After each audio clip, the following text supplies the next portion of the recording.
Pueden tomar su lugar, hermanos.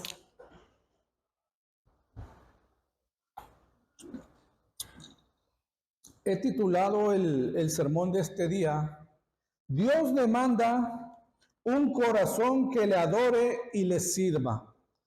Recuerdo, hermanos, que a principios de año empecé algunos sermones, 2 sermones para ser exactos, de Isaías capítulo 6.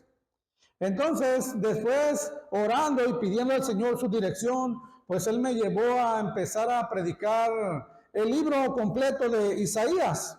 Ha sido un trabajo arduo realmente, hermanos, poder estar exponiendo Isaías. Y una vez más, al venir y estar en esa misma dirección, pues nos encontramos una vez más con Isaías capítulo 6.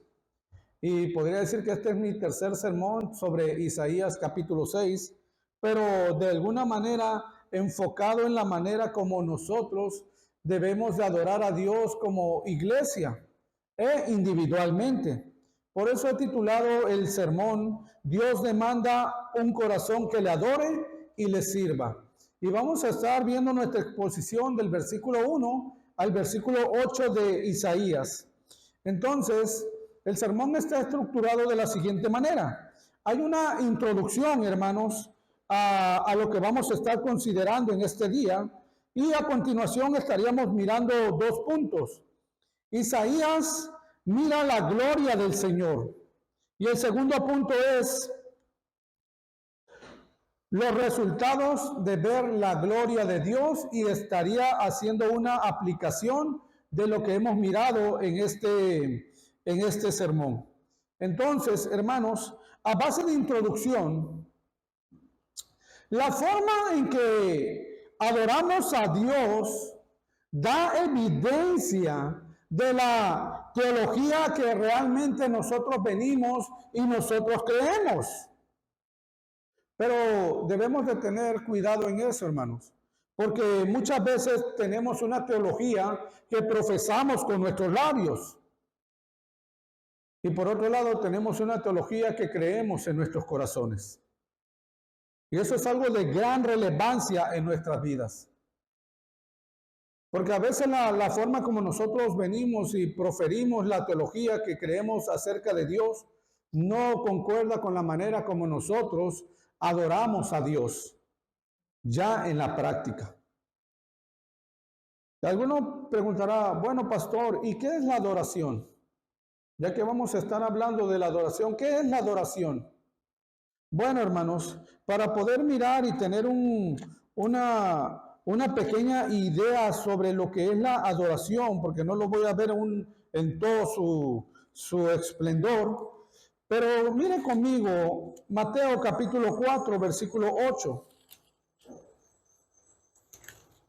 Este pasaje es muy conocido por todos nosotros después de que el Señor Jesucristo es llevado al desierto por el Espíritu Santo para que Él ayunara por 40 días.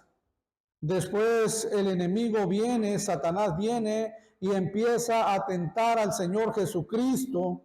Miramos del versículo 8 al versículo 11 esta porción y dice, otra vez el diablo lo llevó a un lugar, a un monte muy alto, y le mostró todos los reinos del mundo y la gloria de ellos. Y le dijo, todo esto te daré si te postras y me adoras. Entonces Jesús le dijo, vete, Satanás, porque escrito está, al Señor tu Dios adorarás y solo a Él servirás. El diablo entonces lo dejó, y al instante unos ángeles vinieron y le sirvieron. Cuando nosotros miramos aquí, hermanos, la adoración, nosotros miramos que la adoración contiene 2 elementos esenciales. Uno es de una manera interna y el otro es externo. Entonces, miremos el elemento interno de la adoración. Cuando nosotros decimos que la adoración tiene un elemento interno, estamos hablando, hermanos, de que hay un profundo reconocimiento en el corazón de la superioridad de aquella persona a la que se está adorando. Cuando nosotros venimos y adoramos algo, hermanos, es porque nosotros tenemos un reconocimiento de que a lo que nosotros le estamos rindiendo adoración es algo extremadamente superior y más allá de lo que usted y yo podemos venir y podemos contemplar. Ese es el elemento interno. Es lo que nos lleva a adorar. El reconocimiento de aquel ser que es mucho más grandioso que nosotros. Satanás le dice: todo esto te daré si postrado me adoras. El postrarse es una evidencia externa de aquel reconocimiento que uno le tiene a la persona a la que se está adorando. Cuando uno llega a ese punto de postrarse es porque usted ya está haciendo una evidencia externa de lo que hay en su corazón. Nosotros miramos aquí, Satanás le muestra a Cristo Jesús no la creación, porque nosotros recordemos que la creación le pertenece a Dios. Dios creó todo y Dios sustenta toda la creación. La creación no le pertenece a Satanás. Todo lo creado le pertenece a Dios. Pero Satanás le dice a Jesús: si tú postrado me adoras, voy a hacer que todos aquellos que están en este reino te rindan adoración a ti. En otras palabras, todos estos reinos van a venir y se van a postrar delante de ti. Pero aquí hay algo que tú tienes que hacer primero. Tú primero te tienes que venir y te tienes que postrar delante de mí. Y al hacer eso, tú estarías reconociendo que yo soy infinitamente superior. Y como resultado de eso, ellos te van a adorar a ti. Entonces, hermanos, el postrarse y reconocer la superioridad es parte esencial de la adoración. Por eso nosotros hace unos momentos, cuando usted venía y estaba cantando, usted estaba reconociendo la superioridad del sacrificio de Cristo, la superioridad de la persona y obra de Cristo Jesús. La superioridad de ese Dios inmanente y trascendente, todopoderoso, inmutable. Ese Dios omnipresente, omnipotente, omnisciente, que tiene su estrado en el cielo y desde ahí Él reina sobre toda la humanidad. Ese Dios que es nuestro Padre Celestial y que nosotros somos hijos de Él, que fuimos comprados y redimidos a precio de sangre. Por eso usted y yo venimos y adoramos a Dios y nos postramos delante de Él. Porque reconocemos quién es Dios. Amén, hermanos. Pero hay una parte externa, hermanos, y la vemos en la respuesta de Cristo Jesús, después de que Satanás le dice: si tú te postras delante de mí, me adoras y te voy a dar todos los reinos. La respuesta de Cristo Jesús a Satanás es: al Señor tu Dios adorarás y solo a Él servirás. Cristo, hermano, viene y pone en su lugar a Satanás. Satanás le dice: hey, adórame a mí y yo te voy a dar todos los reinos. A ti te van a rendir adoración. Satanás le dice, Cristo le dice a Satanás: al Señor tu Dios solo servirás. Al Señor tu Dios solo adorarás. No hay nadie más al cual uno debería de venir y servir y adorar. Entonces, hermanos, cuando en nuestros corazones reconocemos la superioridad de alguien, la respuesta obligatoria es: yo les voy a servir. Yo voy a honrar a ese alguien que yo reconozco como infinitamente superior. Por eso adoramos a Dios. Y eso, hermanos, nos lleva al corazón mismo de la adoración. Adoramos a Dios cuando reconocemos en nuestro corazón su infinita superioridad, su infinita santidad. Y en respuesta a ese conocimiento que tenemos de Dios, nosotros le servimos a Él. Nosotros le servimos a Él. Al Señor tu Dios adorarás y solo a Él servirás. Entonces, la adoración tiene un elemento interno. Yo reconozco en mi corazón la grandeza y superioridad de Dios y como consecuencia mi vida la rindo al servicio del Señor. ¿Se da cuenta usted de eso? Entonces, hermano, esto nos lleva a algo mucho más grande de lo que a veces pensamos que es la adoración. Porque muchos tienen el concepto de que adoración es venir aquí el domingo, quizás algunos llegando a las 11:30, antes de que el grupo de alabanza empiece a entonar la alabanza, los cánticos de adoración, los himnos, y levantamos nuestra voz, levantamos nuestras manos. Algunos quebrantan su corazón delante de Dios, algunos otros quizás se arrodillan y empiezan a adorar a Dios.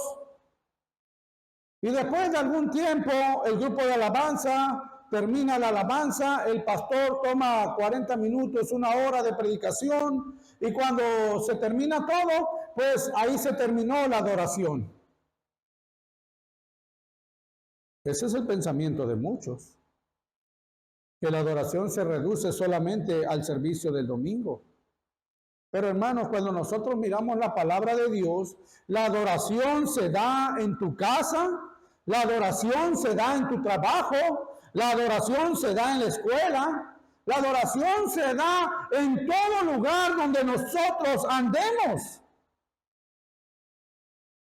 Cuando mi vida es obediente a lo que el Señor ordena, porque yo reconozco que Dios es el Rey soberano, por eso le sirvo, toda mi vida, hermanos, se convierte en un acto de adoración. ¿Qué significa eso? Que si tu vida es un acto de adoración total, no hay un momento en nuestra vida, hermanos, que nosotros no estemos adorando al Señor. ¿Recuerdan las palabras del apóstol Pablo? Ya sea que coman, que beban o que hagan cualquier cosa, háganlo ¿para qué? Para la gloria de Dios. Usted viene y canta aquí, levanta sus manos y sus voces para la gloria de Dios.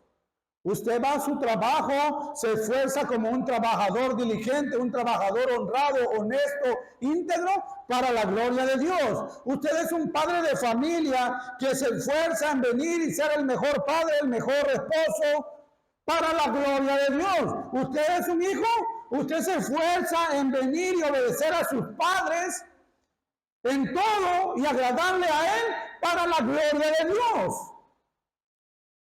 Usted va a una fiesta, usted va a ver una película al cine, usted va a la playa y lo va a hacer todo con el único objetivo de darle la gloria a Dios.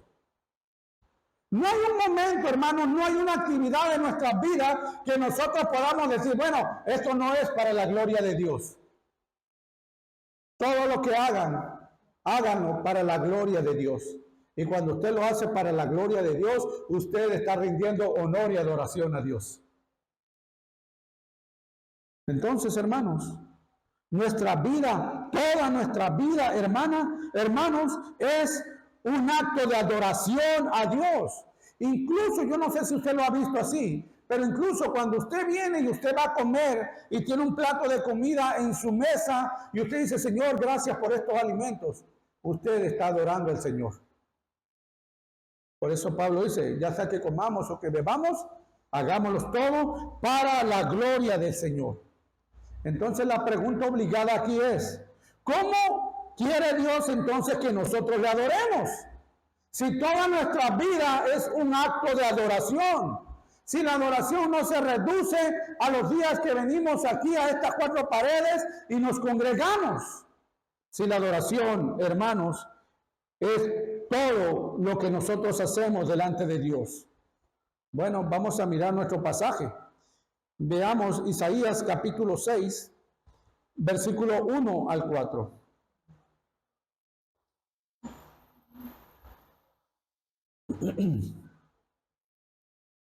Isaías capítulo 6, 1 al 4. Isaías mira la gloria del Señor. En el año de la muerte del rey Usías, vi yo al Señor sentado sobre un trono alto y sublime, y la orla de su manto llenaba el templo. Por encima de él había serafines, cada uno tenía 6 alas, con 2 cubrían sus rostros, con 2 cubrían sus pies, y con 2 volaban. Y el uno al otro daba voces diciendo: Santo, Santo, Santo es el Señor de los ejércitos. Llena está toda la tierra de su gloria. Y se estremecieron los cimientos de los umbrales y la voz del que clamaba, y la casa se llenó de humo. Hermanos, Usías había muerto. Un rey que reinó por más de 50 años en Judá, el reino del sur. Un gran rey. El último rey que hizo, hermanos, una reforma espiritual y moral dentro de la nación de Judá. El último rey que empezó a caminar bien delante de los ojos de Dios, pero que lamentablemente terminó sus últimos días haciendo todo aquello que iba en contra de lo que él había establecido al principio. Violó todo lo que él, hermanos, había venido y había puesto que eran principios morales y espirituales. Todos los había violado. Y el Señor, hermanos, como consecuencia, envió lepra sobre Usías y murió de una manera, hermanos, fea, llena de lepra el hombre. Pero después de la muerte de Usías, hermanos, esto simbolizó un cambio en la historia de la nación judía. Porque después de su muerte, toda la nación fue en pos del pecado. Hubo un declive espiritual sin precedentes en el reino del sur. Nunca habían llegado tan profundo en su perversión, en su pecado y en su maldad. Y después de la muerte de Usías, hermanos, 4 años después, surge la ciudad de Roma o el Imperio Romano. Y en medio de este contexto de mucho pecado, de mucha maldad, de mucha injusticia moral, de mucha injusticia espiritual, hermanos, Dios levanta a un profeta. 800 años antes de que Cristo naciera, el profeta Isaías vino y él predijo que una virgen habría de dar a luz un niño, el cual sería llamado Emmanuel, el cual habría de venir y habría de dar su vida para rescatar a muchos por medio de su muerte en la cruz del Calvario. Pero en ese año, Isaías tuvo una visión. Isaías vio al Señor Dios Todopoderoso, sentado en su trono alto y sublime. Mire lo que dice, por favor, Isaías 6:3. Y el uno al otro daba voces diciendo: Santo, santo, santo es el Señor de los ejércitos. Llena está la tierra de su gloria. Hermanos, Isaías miró al Señor sentado en su trono alto y sublime. ¿Y quién es ese Señor? Dice ahí, Jehová de los ejércitos. Jehová de los ejércitos. ¿Y cómo fue que Isaías lo vio? Dice que lo vio sentado en su trono. Esto representaba, hermanos, cuando alguien se sentaba en un trono alto, cuando alguien se sentaba en un trono sublime, esto representaba realeza, esto representaba soberanía, esto representaba poder. Entonces, cuando Isaías, hermanos, mira al Señor Dios Todopoderoso, él miró a un ser infinitamente excelso, infinitamente soberano. No había nadie más sobre él. Era alguien incomparable en poder, en gloria, en autoridad, en soberanía. Nadie podía venir y sentarse en ese trono. Dios, hermanos, tiene un señorío sin comparación. Miren lo que dice Daniel capítulo 4. Daniel capítulo 4, versículo 35. Y ese es el Dios, hermanos, al que nosotros adoramos. Ese es el Dios al que usted ha venido y propuso su corazón para adorar en este día. Todos los habitantes de la tierra son considerados como nada, mas Él, hablando de Dios, actúa conforme a su voluntad en el ejército del cielo y entre los habitantes de la tierra. Nadie puede detener su mano ni decirle, ¿qué has hecho? Él tiene poder. Él mueve los ejércitos del cielo. Y usted dirá, ¿cuánto es el ejército del cielo? Apocalipsis dice, miriadas de miriadas, millones de millones. Y todos esos ejércitos hacen lo que el Señor Dios Todopoderoso les envía a hacer. Todos ellos se someten bajo su señorío. Las naciones, hermanos, se someten bajo el señorío del Señor. Mas Él actúa conforme a su voluntad en el ejército del cielo y entre los habitantes de la tierra. Nadie puede detener su mano ni decirle, ¿qué has hecho? ¿Quién puede hacer eso? ¿Quién tiene ese poder para venir y pararse delante del alto y sublime? ¿Quién tiene ese poder para venir y preguntarle y cuestionarle a Él? Aquel que con el poder de su palabra hizo toda la creación. Ese es el Dios todopoderoso que usted y yo, hermanos, nos hemos dispuesto a venir a adorar y a rendir culto. Isaías vio al verdadero rey sentado en su trono alto y sublime.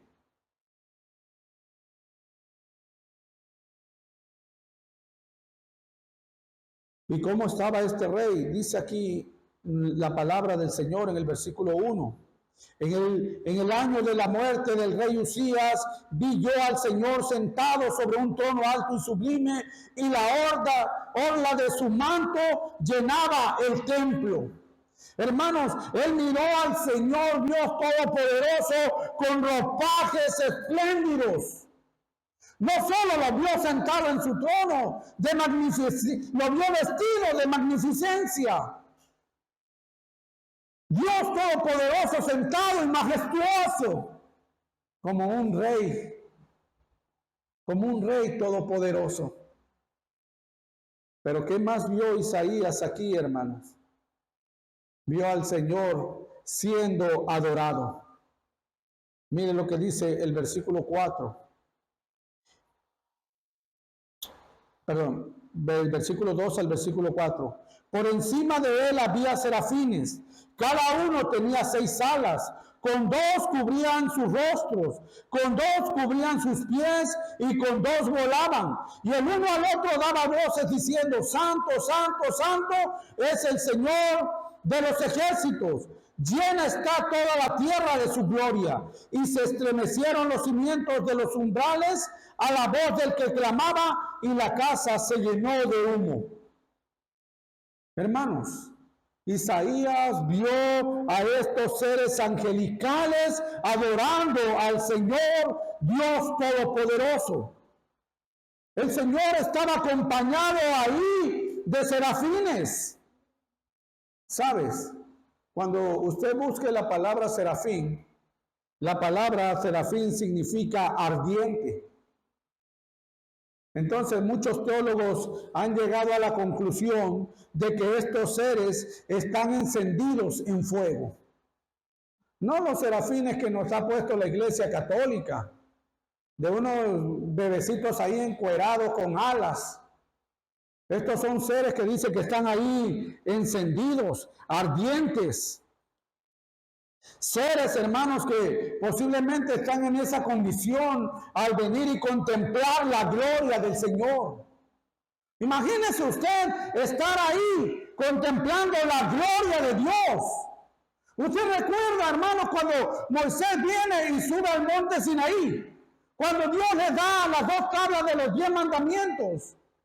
Y después de que él pida a Dios mirar su gloria, y Dios deja que él pueda ver un pequeño rayo de la gloria de Dios. Después de que Moisés viene y baja del cerro, y llega donde estaba Aarón, y llega donde estaba el pueblo. Y dice que cuando vieron a Moisés, ellos se asustaron, porque el rostro de Moisés brillaba, hermanos. Yo me lo imagino como un foco, ¿no? No se me viene otra cosa a la mente. Como un foco brillando. Y cuando lo vieron, agarraron un velo y lo pusieron sobre la cabeza de Moisés para que dejara de brillar. Ahora imagínate estos seres angelicales ahí, adorando y contemplando la gloria de Dios, llamados serafines.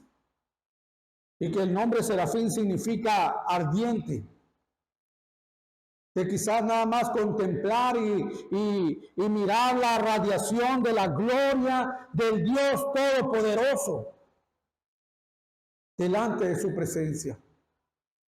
Hermanos, lo que estos seres angelicales contemplan al estar delante de la presencia de Dios es la gloria del Señor. Y aún, hermanos, ni siquiera ellos, que jamás han pecado contra Dios, pueden contemplar la gloria de Dios cara a cara. Porque dice Isaías que estos son seres alados. Con 2 alas vuelan, con 2 alas cubren su rostro. Y quizás esas alas, como muchos hemos llegado a la conclusión, es porque no pueden mirar cara a cara la gloria de Dios. Porque no hay quien vea la gloria de Dios y viva, dijo el Señor Jesucristo. No hay quien vea la gloria de Dios. Aún el sol y la luna dice que palidecen delante de la gloria de Dios. Entonces dice aquí que estos seres con 2 alas vuelan, con 2 alas cubren sus rostros y con 2 alas cubren sus pies. Mientras yo estaba estudiando esto, hermanos, algunos teólogos dicen que esto, hermano, apunta a la humildad de estos serafines. Pero también, hermanos, mientras yo estaba mirando esto, me recordó aquella vez cuando Moisés andaba en el desierto y de repente él miró la zarza ardiente, que no se apagaba. Y cuando él viene y se acerca a la zarza ardiente, y él iba a pisar el lugar donde estaba ahí la gloria de Dios, el Señor le dice: ¿a dónde vas? Quita tus sandalias, porque el lugar donde tú vas a pisar santo es. Ese lugar, hermanos, Dios lo había venido y Dios lo había ocupado para que su gloria descendiera ahí. Dios había santificado en ese momento ese lugar porque Él iba a estar ahí. Y una vez el Señor se fue, ese lugar llegaba a ser como un tierra, como todo lo demás del desierto. Pero mientras la gloria de Dios estaba ahí, Moisés tenía que retirar sus sandalias de los pies, porque estaba delante de la presencia del Dios Todopoderoso. Lo mismo, hermanos, está aconteciendo en esta visión de Isaías al contemplar la gloria del Señor. Ellos están rindiendo culto y adoración delante de la presencia de Dios. Y lo hacen cantando: Santo, Santo, Santo. Reconociendo la grandeza y la santidad de Dios, enfatizando la santidad de ese Dios todopoderoso. Y mientras ellos cantaban, el templo se llenó de humo. Algunos comentaristas dicen, hermanos, que este humo era para proteger a Isaías, para que Isaías no contemplara la gloria de Dios cara a cara, que venía a ser como una especie de manto para que él no pudiera mirar el rostro de Dios o la gloria de Dios. Porque iba a pasar lo mismo que iba a suceder con Moisés si el Señor no lo hubiera escondido entre la peña y solamente un destello de su gloria. Imaginen ustedes ahí a Isaías. Yo me imagino que Isaías estaba con un terror en su corazón, hermanos.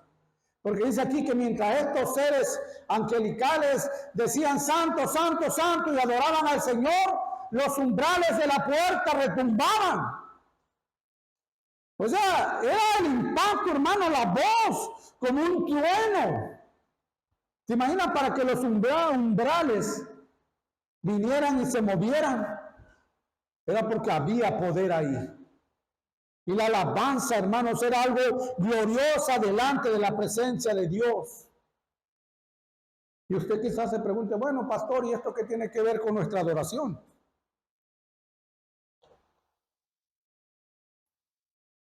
Hermanos, si los serafines tienen que cubrir su rostro, tienen que cubrir sus pies, reconociendo la superioridad de Dios,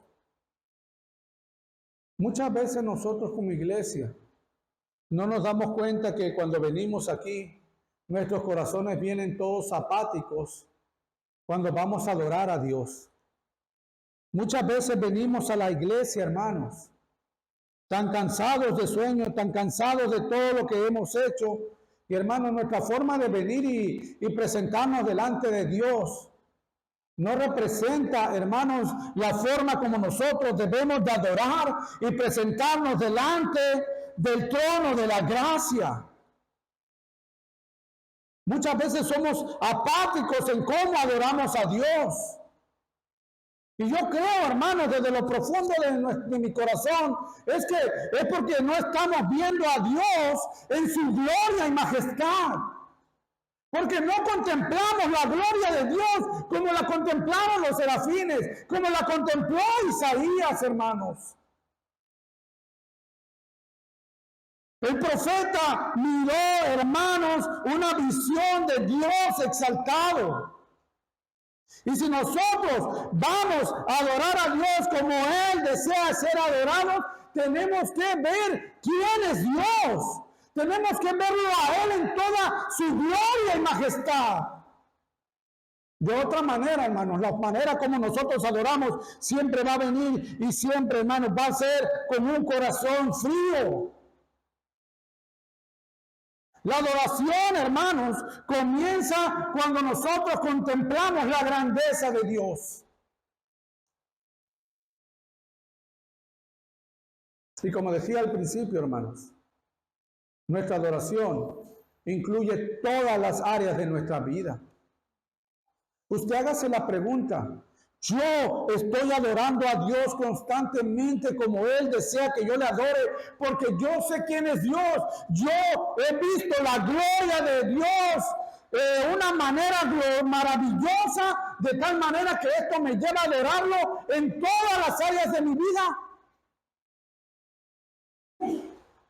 Salud.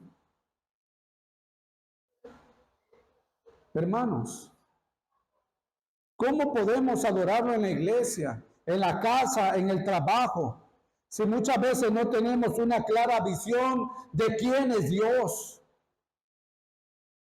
Nuestro patrón de adoración debe declarar el carácter de Dios. Saben, hermanos, muchas veces yo creo que el cristianismo hoy en día tiene una visión muy insignificante de Dios. Miramos a Dios como, ya sabes, Diosito me va a ayudar, Diosito me va a bendecir. Hermanos, Dios no es Diosito. Dios es el Dios todopoderoso, alto y sublime, omnisciente, omnipotente, omnipresente, inmutable, justo, santo, perfecto.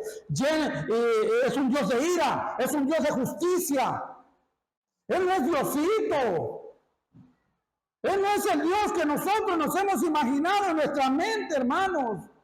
Él es el Dios que reina con poder y autoridad desde su santo trono.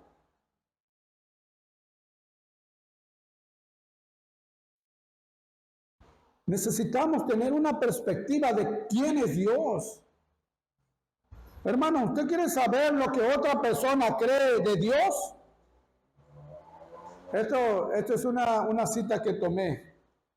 ¿Usted quiere saber lo que otra persona cree de Dios? Él decía, no mire su teología, véalo adorar.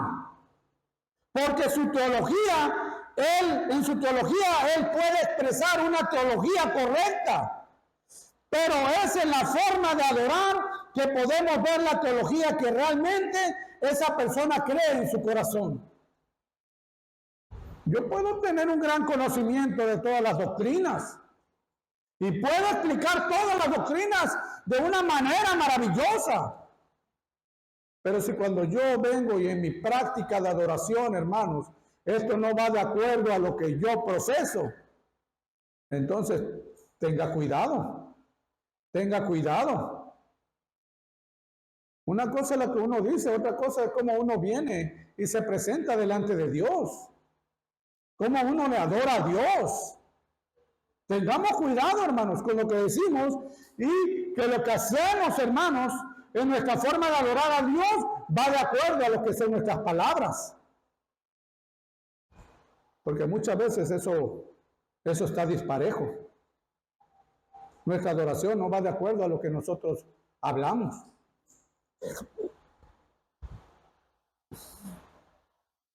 Yo puedo decir que Dios es santo, santo, santo.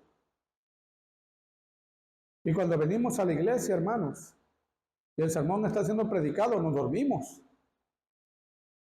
Y cuando venimos a la iglesia, hermanos, y debemos de venir y debemos de estar siendo edificados por la palabra de Dios, estamos mandando mensajes por WhatsApp. Estamos pensando si los frijoles se van a quemar que dejamos en la casa. Estamos pensando que mañana hay trabajo, hay tiempo extra. Estamos pensando que hay que hacer más dinero. Estamos pensando que yo necesito venir y necesito hacer más en este mundo. Y mientras la palabra del Señor es ignorada, y mientras la forma como adoramos a Dios, hermanos, se vuelve algo tan superficial.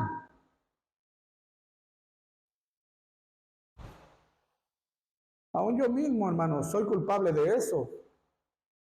Aún yo mismo muchas veces he venido aquí a adorar al Señor en la congregación. Y a veces mi mente está puesta en otras cosas. A veces yo mismo a lo largo de la semana no estoy en esa consagración de venir y ser un sacrificio vivo al Señor. Yo lo reconozco, hermanos, porque también me distraigo. También hay cosas que a veces vienen y acaparan mi mente, acaparan mis emociones. Pero una cosa sí, hermanos, que cuando me doy cuenta de que estoy haciendo lo que no es correcto delante de Dios, regreso una vez más, Señor, ayúdame. Señor, ayúdame a poder adorarte, a poder servirte con un corazón íntegro. Hermanos, necesitamos ver a Dios como lo vio Isaías y los serafines. Y entonces lo adoraremos como Él debe ser adorado. Punto número 2. Los resultados de ver la gloria de Dios. Isaías capítulo 6, versículos 5 al 8.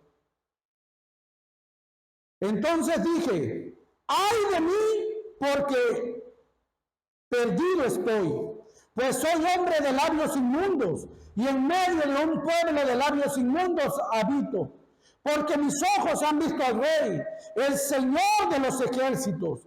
Entonces voló hacia mí uno de los serafines con un carbón encendido en su mano, que había tomado del altar con las tenazas. Con él tocó mi boca y me dijo, esto ha tocado tus labios y es quitada tu iniquidad y perdonado tu pecado. Y oí la voz del Señor que decía, ¿a quién enviaré y quién irá por nosotros? Aquí estoy, envíame a mí, le respondí. Hermanos, poder contemplar la gloria de Dios, su grandeza, poder y majestad, conlleva resultados en la vida de uno. Nosotros miramos que Isaías, después de haber contemplado la gloria del Señor, hermanos, dice en el versículo 5, entonces dije, ay de mí, porque perdido estoy, pues soy hombre de labios inmundos y en medio de un pueblo de labios inmundos habito, porque mis ojos han visto al Rey. Hermanos, la verdadera adoración no solo empieza con una visión correcta de Dios, sino que continúa con una visión correcta de nosotros mismos, como iglesia e individualmente. Cuando Isaías vio a Dios, Isaías se vio a él mismo. Y él dijo, ay de mí, porque perdido estoy, porque he visto al Santo. Hermanos, si al adorar tú no ves tu pecado y no hay confesión de pecado en tu vida, posiblemente no estás viendo a Dios como deberías verlo. Posiblemente no estás viendo a Dios como deberías verlo. ¿Quién habitará en tu tabernáculo?, dijo el salmista. El de labios puros, el que no anduvo en malos caminos, el que ha venido y ha usado su corazón para hacer lo correcto, el honesto de caminos. ¿Quién habitará en tu tabernáculo? Hermanos, ni por un momento pensemos que Dios va a venir y nosotros vamos a poder entrar delante del trono de la gracia cargados con nuestros pecados. Eso es imposible. Eso es imposible, hermanos. Cuando nosotros venimos a adorar a Dios, tenemos que examinar nuestros corazones. Isaías se miró él mismo delante de la gloria de Dios y confesó su pecado. Confesó su pecado. El salmista David, vaya conmigo por favor, Salmo 51. Salmo 51. Cuando él viene y se contempla, hermanos, dice aquí del versículo 1 al 4, ten piedad de mí, oh Dios, conforme a tu misericordia, conforme a lo inmenso de tu compasión, borra mis transgresiones, lávame por completo de mi maldad y límpiame de mi pecado, porque yo reconozco mis transgresiones y mi pecado está siempre delante de mí. Contra ti solo he pecado y he hecho lo malo delante de tus ojos, de manera que tú eres justo cuando hablas y sin reproche cuando juzgas. Hermanos, David reconoció su pecado delante de Dios. David confesó su pecado delante de la presencia del Dios Todopoderoso. Entonces nosotros miramos, hermanos, que cuando contemplamos la gloria de Dios, uno de los resultados es que va a haber un arrepentimiento de nuestros pecados. Va a haber una confesión de nuestra iniquidad. Pero también, hermanos, va a haber otro efecto aquí. Va a haber una proclamación de Cristo Jesús. Mire conmigo Isaías capítulo 6, versículos 6 y 7. Entonces voló hacia mí uno de los serafines con un carbón encendido en su mano, que había tomado del altar con las tenazas, con el que tocó mi boca y me dijo, esto ha tocado tus labios y es quitada tu iniquidad y perdonado tu pecado. Isaías no solo vio su santidad, Isaías también, hermanos, experimentó la misericordia y la gracia de Dios. Isaías no hizo nada para alcanzar el perdón.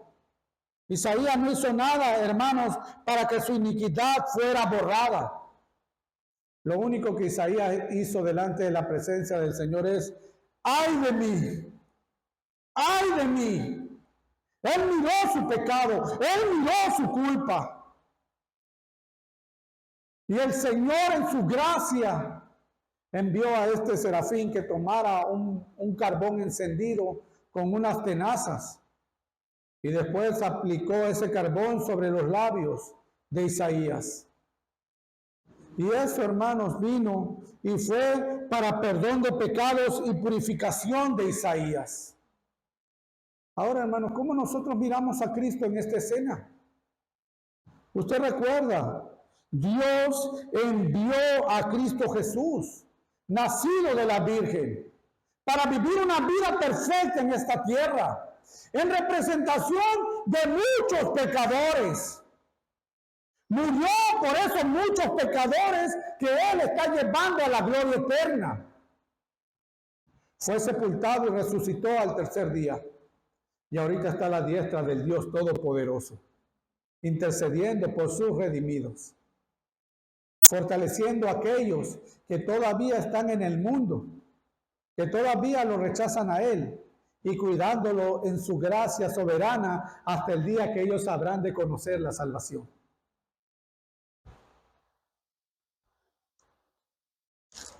Cristo, hermanos, vino a hacer una obra de salvación, una obra de expiación. Dios no envió un carbón encendido para salvarte a ti y a mí. Dios envió a su amado Hijo a morir en la cruz por ti y por mí para perdonar nuestros pecados. Y después de que Él perdonó nuestros pecados, hermanos, la palabra de Dios nos dice aquí que Dios viene y Dios, hermanos, conecta a Isaías con una comisión. Mire lo que dice el versículo 8. Y oí la voz del Señor que decía: ¿a quién enviaré y quién irá por nosotros? Aquí estoy, envíame a mí, le respondí. Podemos ver, hermanos, aquí que hay una conexión entre la adoración y la comisión de la iglesia. La adoración, hermanos, requiere una respuesta constante de proclamación de lo que Dios ha hecho en nosotros y por nosotros. Isaías vio la inmundicia de su ser. Ver a Dios en su gracia purificando su pecado. Y como resultado, Él decir: heme aquí, envíame a mí.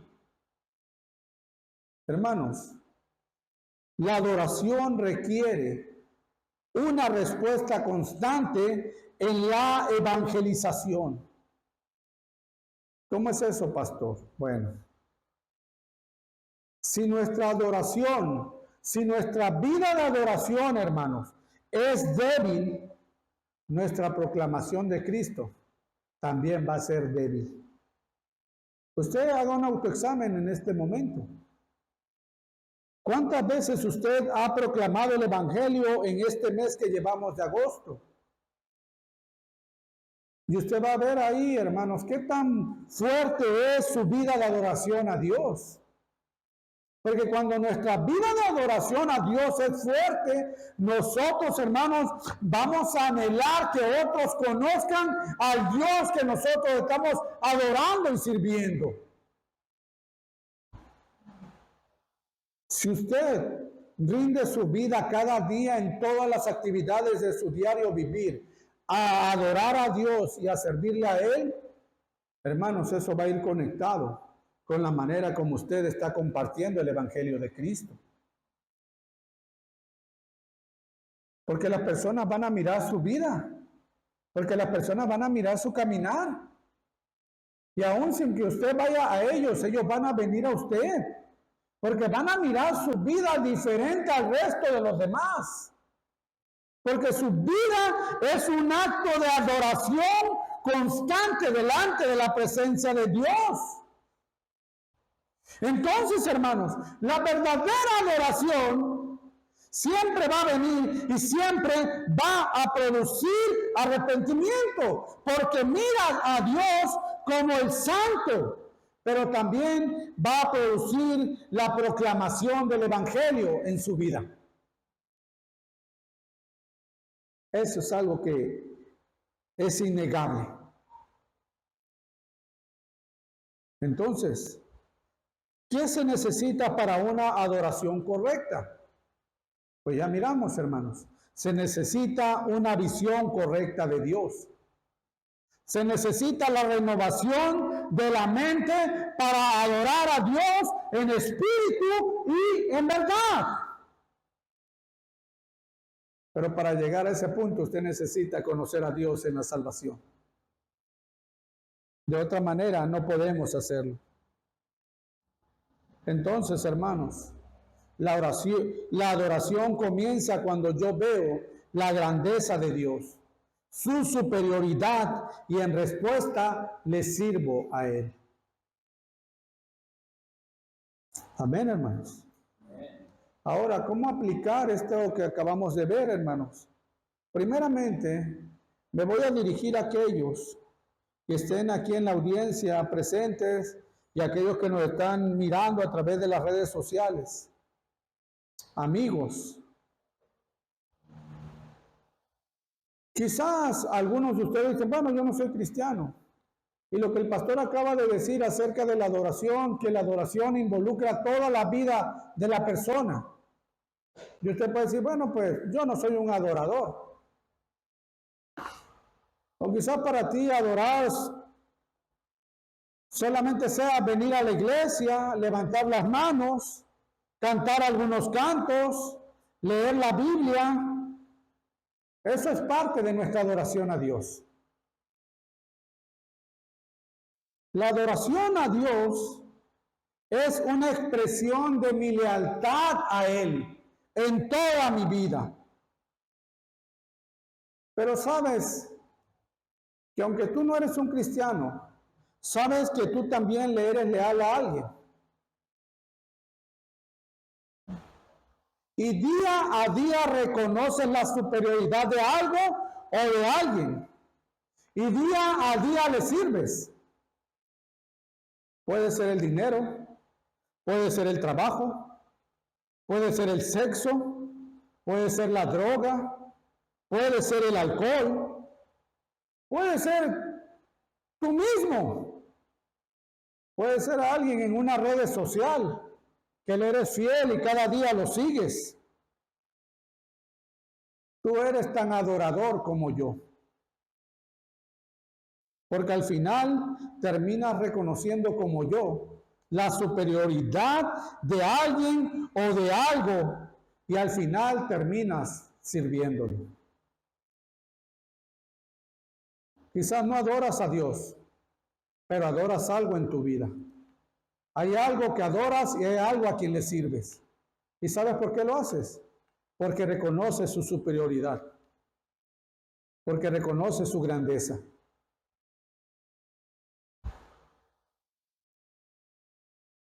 Yo solamente te voy a pedir, asegúrate de que adoras a la persona correcta.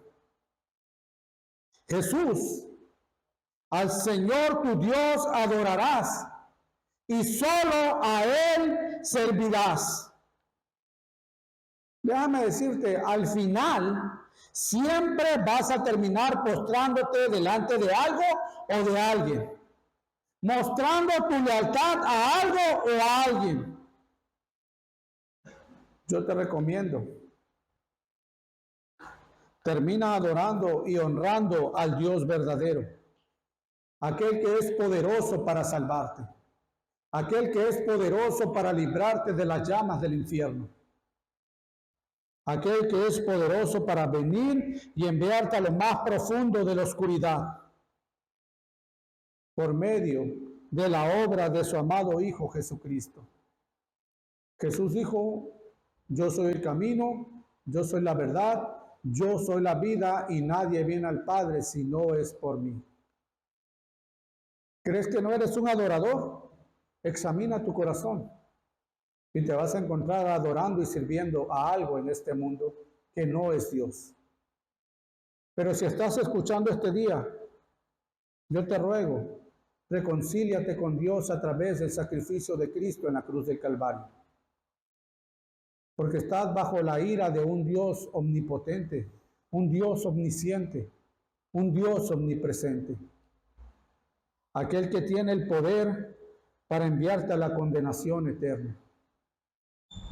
Contempla la gloria de Dios. Contempla su poder y majestad. Nada te puede llevar a la eternidad y estar con Él, solamente Cristo Jesús. Y si hoy día este sermón ha hecho algo en tu corazón, clama delante de mí, delante de Él: ¡ay de mí, porque soy pecador! ¡Ay de mí, porque habito en medio de un pueblo de labios inmundos! Y mis ojos han contemplado la gloria del Señor. Padre, permite, Señor, que la palabra que ha sido expuesta, Rey, sea para edificación de tu pueblo, Señor. Pero también, Señor, sea para salvación de aquellos que están en la audiencia, Señor, y que no te han conocido, Padre. He tratado, Señor, de venir y de mostrar tu gloria a través de este mensaje y la palabra que usted nos ha dado, Señor. Pero es el Espíritu Santo el que puede hacer venir y hacer brillar su gloria en la faz de Jesucristo. Oh Señor, ten misericordia y salva a aquel que se encuentra sin ti en este día, Dios. Gracias, Padre. Amén y amén.